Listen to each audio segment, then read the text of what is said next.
Hello horror addicts, कैसे हैं आप सब। आज मैं फिर से हाजिर हूँ एक नई कहानी के साथ। आयुषी और प्रिया दोनों की बेंगलोर में नई नई जॉब लगी थी, पर वहाँ वो बिल्कुल भी किसी को नहीं जानती थी।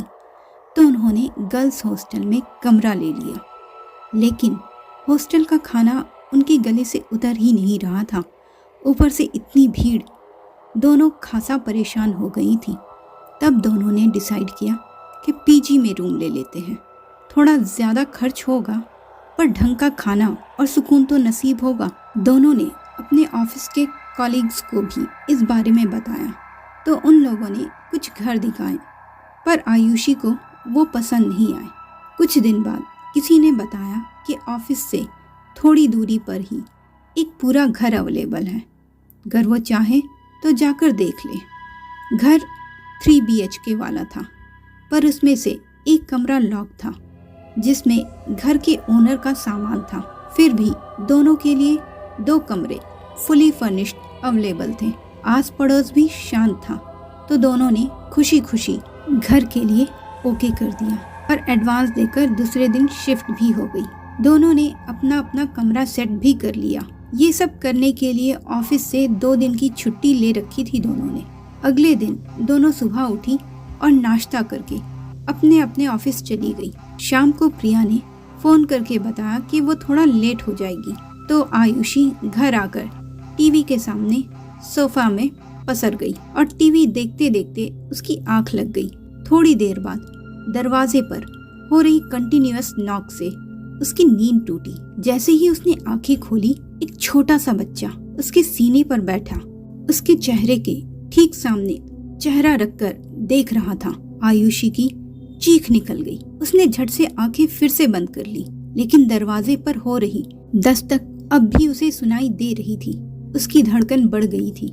उसने डरते हुए फिर से धीरे से आंखें खोली, पर अब कोई नहीं था। वो उठकर बैठी और पहले सोफे के आसपास, फिर पूरे कमरे में देखा। वहां कोई नहीं था। उसने घबराते हुए जाकर दरवाजा खोला, तो बाहर प्रिया थी। जिंदा ही हो तुम? मुझे लगा कहीं मर वर तो नहीं गई। कब से फोन कर रही हूँ, दरवाजा पीट रही हूँ। आई एम सो सॉरी, मैं सो गई थी। तुम विश्वास नहीं करोगी, पर अभी कुछ बहुत अजीब हुआ। क्या हुआ? प्रिया ने बैग टेबल पर रखते हुए पूछा। अभी मैंने एक छोटे बच्चे को देखा। वो मेरे ऊपर बैठा मेरे चेहरे को घूर रहा था। अरे, तुमने कोई बुरा सपना देखा है। बस चलो खाते हैं, मैं तुम्हारा फेवरेट बर्गर लाई हूँ। दोनों खाकर सो गई। अगले 2 दिन सब ठीक रहा। प्रिया ऑफिस के बाद कुछ ज़रूरी सामान लेने को मार्केट गई थी और ऑफिस से घर आकर आयुषी किचन में काम कर रही थी। तभी उसे एक बच्चे की हंसी सुनाई दी। पहले उसने ध्यान नहीं दिया, फिर धीरे धीरे हंसी की आवाज़ तेज हो गई, जैसे कोई बच्चा खिलखिलाकर हंस रहा हो। अब आयुषी टेंशन में आ गई। वो पूरे घर में देखने लगी। तभी वो उस बंद पड़े कमरे के सामने पहुंची। उसे लगा आवाज कमरे में से ही आ रही थी। उसने धीरे से दरवाजे पर कान लगाकर सुना, तो हंसी की आवाज के साथ साथ वहां किसी बच्चे के भागने की भी आवाज आ रही थी। उसने नीचे देखा तो दरवाजे पर लॉक लगा हुआ था। फिर कोई अंदर कैसे हो सकता था? फिर भी उसने आवाज लगाई, कौन है अंदर? कौन है? बाहर आओ। तब सब कुछ अचानक से शांत हो गया।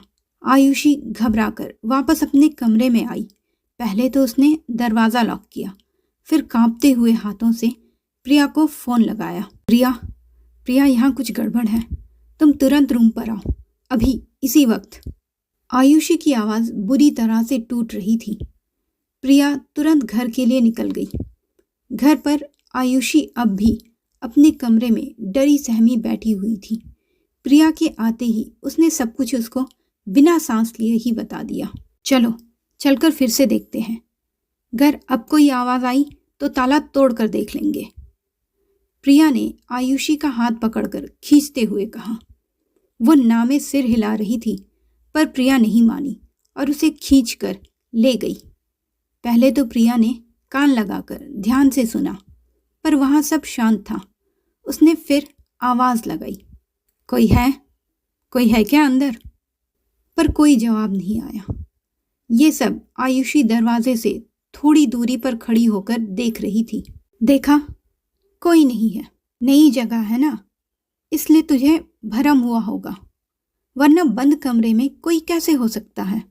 आयुषी ने भी सोचा, प्रिया ठीक बोल रही है, मुझे ज़रूर ही कोई भरम हुआ होगा। फिर सब कुछ नॉर्मल हो गया। दोनों ऑफिस से घर आकर आराम से सो जाती थी। पर एक रात प्रिया देर तक काम कर रही थी कि तभी उसे अपनी गर्दन पर ठंडी हवा महसूस हुई। खिड़की खुली रह गई होगी सोचकर उसने पलट कर देखा, पर रूम हर तरफ से बंद था। फिर अचानक एक खून जमा देने वाली चीख हवा में गूंजी, जिसे सुनकर उसका कलेजा मुंह को आ गया, क्योंकि ये चीख आयुषी की थी। प्रिया आयुषी के कमरे की तरफ भागी। उसका दिल डबल स्पीड में धड़क रहा था। दरवाज़ा आधा खुला हुआ था, जहां से उसने अंदर का भयानक नज़ारा देखा। आयुषी बुत बनी खड़ी थी। उसकी आंखें डर से एकदम बड़ी हो गई थी और वो कमरे में एक कोने की तरफ ही देख रही थी। नाइट बल्ब की हल्की रोशनी में प्रिया ने देखा तो उस कोने में एक बच्चे की आकृति कभी दिखती तो कभी ओझल हो जा रही थी। बच्चे की आंखें नीली रोशनी से चमक रही थी, जो आयुषी पर जमी हुई थी। बच्चे के होठों पर एक खौफनाक मुस्कान थी। प्रिया की आहट पर उस बच्चे की नज़र प्रिया की तरफ घूम गई और उसने प्रिया की तरफ दौड़ लगा दी। प्रिया के होठों से एक दिल दहला देने वाली चीख निकली जब वो प्रिया के अंदर से होकर गुजर गया और प्रिया वहीं बेहोश होकर गिर पड़ी। अगली सुबह प्रिया जैसे कोई झटका लगा हो ऐसे उठकर बैठी। उसके दिल की धड़कन हथौड़े की चोट की तरह उसके ही कानों में गूंज रही थी। उसे लगा जैसे उसने कोई बहुत डरावना सपना देखा था, पर जब उसने डर से सिमटी बैठी आयुषी को रोते हुए देखा तो उसे समझ आ गया कि वो सब सच था। अब बोलो, वो मेरा भरम था? मैं कब से कह रही हूँ यहाँ कुछ गड़बड़ है, पर तुम मानती ही नहीं हो, आयुषी ने सुबकते हुए कहा। प्रिया ने पहले बाथरूम में जाकर अपने चेहरे पर पानी मारा और अपने होशो हवास को बहाल किया। अब उसके चेहरे पर डर के बदले डिटर्मिनेशन था। फिर कमरे में आकर उसने फ़ोन उठाया और उस घर के ब्रोकर को तुरंत अभी के अभी घर पर बुलाया। उसके आते ही प्रिया ने उसे खरी खरी सुना दी।